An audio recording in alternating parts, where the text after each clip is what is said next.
pertama, kita akan membahas tentang Artificial Intelligence. Artificial Intelligence atau kecerdasan buatan adalah simulasi dari kecerdasan yang dimiliki oleh manusia, yang dimodelkan dalam mesin dan diprogram agar berpikir seperti halnya manusia. Dengan kata lain, AI merupakan sistem komputer yang bisa melakukan pekerjaan-pekerjaan yang umumnya memerlukan tenaga manusia atau kecerdasan manusia untuk menyelesaikan pekerjaan tersebut. AI sendiri merupakan teknologi yang memerlukan data untuk dijadikan pengetahuan sama seperti manusia. AI membutuhkan pengalaman dan data supaya kecerdasannya bisa lebih baik lagi. Poin penting dalam proses AI adalah learning, listening, dan self-correction. AI perlu belajar untuk memperkaya pengetahuannya. Proses belajar AI pun tidak selalu disuruh oleh manusia, melainkan AI akan belajar dengan sendirinya berdasarkan pengalaman AI saat digunakan oleh manusia. Secara garis besar, kecerdasan buatan dapat melakukan salah satu dari keempat faktor berikut. Yang pertama ada action humanly, yang kedua ada thinking humanly, yang ketiga ada think rationally, dan yang keempat ada act rationally. Ada nih teknologi yang namanya blockchain. Apa sih blockchain itu? Dalam sektor finansial, teknologi ini diibaratkan sebagai buku kas digital yang bisa diakses oleh siapa saja, di mana saja, dan kapan saja, dengan mudah tanpa harus mendapatkan persetujuan dari pihak atau lembaga keuangan pada umumnya seperti bank. Pada dasarnya, teknologi ini membuat seluruh transaksi di dalamnya menjadi lebih transparan dan aman, sehingga dapat meminimalisir adanya penyelewengan data seperti suap dan korupsi. Keunggulan dari teknologi blockchain. Yang pertama, sistem transaksi yang transparan. Dan yang kedua, memiliki proteksi data yang baik. Yang ketiga, efisiensi dan lebih cepat. Lalu, keamanan lebih terjamin. Dan yang kelima, sistem audit yang lebih baik. Blockchain disebut-sebut sebagai teknologi baru yang mampu mengubah dunia. Teknologi ini memiliki daya tarik tersendiri di mata penggunanya, seperti poin-poin berikut ini. Bisa meningkatkan interaksi P2P atau peer-to-peer, lalu memberikan kendali penuh atas asetnya, mendorong kemajuan ilmiah, dan mampu meningkatkan crowdfunding. Sederhananya, cloud computing atau komputasi awan adalah metode penyampaian berbagai layanan melalui internet. Sumber data yang dimaksud contohnya seperti aplikasi penyimpanan data, server, database, jaringan, dan perangkat lunak. Cloud computing merupakan opsi yang populer karena memiliki banyak keuntungan seperti irit biaya, meningkatkan produktivitas, kecepatan, efisiensi, performa, dan keamanan. Maka dari itu, tidak heran banyak perusahaan atau orang-orang yang menggunakan cloud untuk menyimpan data.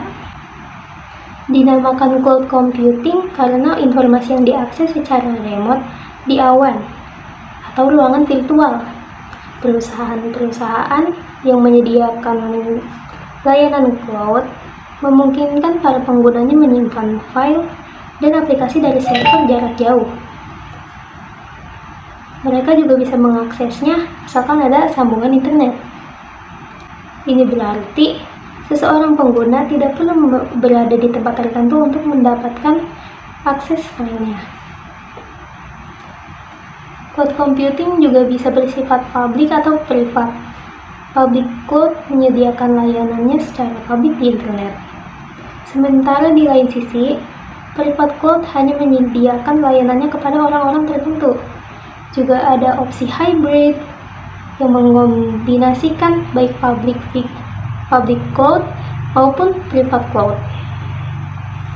Contoh pemanfaatan cloud computing diantaranya email, contohnya layanan Gmail, penyimpanan backup, pengambilan data, membuat dan mengetes aplikasi, menganalisis data, dan streaming video atau audio. Cloud computing bukan sekedar bisa mengakses file secara remote. Berkat cloud computing, penggunanya dapat mengecek email di komputer manapun atau bahkan menyimpannya serta mengakses file dari manapun seperti Dropbox dan Google Drive. Maka dari itu, perusahaan-perusahaan yang menggunakan cloud dapat memangkas biaya secara signifikan. Sebelum adanya cloud, perusahaan harus membeli, memiliki, membangun manajemen informasi teknologi atau IT mereka sendiri. Sebaliknya, dengan adanya cloud, perusahaan hanya membutuhkan pusat server dan divisi IT agar memastikan internet yang dimiliki cepat dan stabil, agar karyawannya bisa berinteraksi dengan cloud secara online. Cloud computing adalah teknologi yang mengolah sumber daya komputasi lewat jaringan internet, sehingga dapat menghubungkan komputer satu dengan yang lainnya. Apabila dilihat dari istilahnya sendiri, cloud computing artinya komputasi awan. Nah, awan di sini maksudnya adalah jaringan internet, sehingga internet berperan dalam menjadi pusat data dan informasi milik pengguna. Dengan cloud computing, kamu tidak perlu lagi menyimpan data dalam bentuk hard file atau pada hard disk. Selagi kamu memiliki jaringan internet, maka kamu dapat menyimpan dan mengaksesnya kapanpun dan dimanapun kamu berada. Sehingga boleh dikatakan teknologi ini diakses secara remote. Berdasarkan akses yang dimiliki atau sistem penggunaannya, cloud computing dibagi lagi menjadi 3 jenis, yaitu yang pertama ada public cloud, yang kedua ada private cloud, dan yang ketiga ada community cloud. Adapun manfaat cloud computing diantaranya, yang pertama memudah pengelolaan data, lalu yang kedua menghemat biaya infrastruktur, dan yang ketiga meningkatkan mobilitas kerja, dan yang keempat mempermudah kolaborasi. Data analytics adalah ilmu dalam menganalisis data mentah untuk membuat kesimpulan tentang informasi tersebut. Banyak teknik dan proses dalam data analytics yang telah diotomatisasi menjadi proses mekanis dan algoritma yang bekerja pada data mentah yang digunakan oleh manusia. Data analytics sendiri merupakan istilah yang mencakup berbagai jenis analisis data. Semua jenis informasi dapat dikenai teknik data analitis untuk mendapatkan wawasan yang dapat digunakan untuk meningkatkan berbagai hal. Misalnya, perusahaan manufaktur sering mencatat runtime, downtime, dan antrian kerja untuk berbagai mesin dan kemudian menganalisis data untuk merencanakan beban kerja yang lebih baik sehingga mesin tersebut dapat beroperasi mendekati kapasitas puncaknya. Data analitik sangat penting karena dapat membantu bisnis untuk mengoptimalkan kinerja mereka. Data analytics dipecah menjadi 4 tipe dasar. Antara lain, yang pertama, ada analytics descriptive.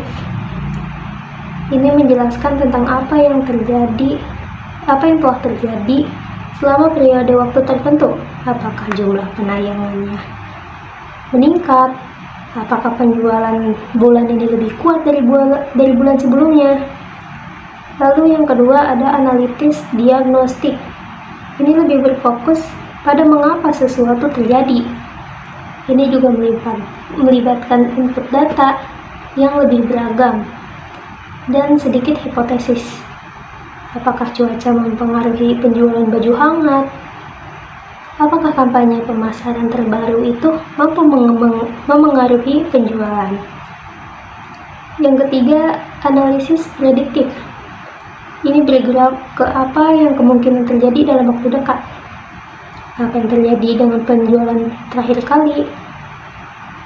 Kita mengalami musim panas yang sangat panjang. Berapa banyak model cuaca yang dapat memprediksi musim panas tahun ini? Yang keempat ada analisis preskriptif. Ini menyarankan tindakan. Proses analisis ini akan mengkombinasikan wawasan yang didapat dari analisis sebelumnya untuk menentukan tindakan yang harus diambil dalam suatu masalah atau keputusan bisnis.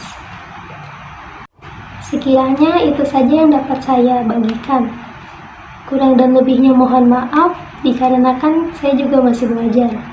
Sekian dari saya, sampai jumpa di video selanjutnya. Bye-bye!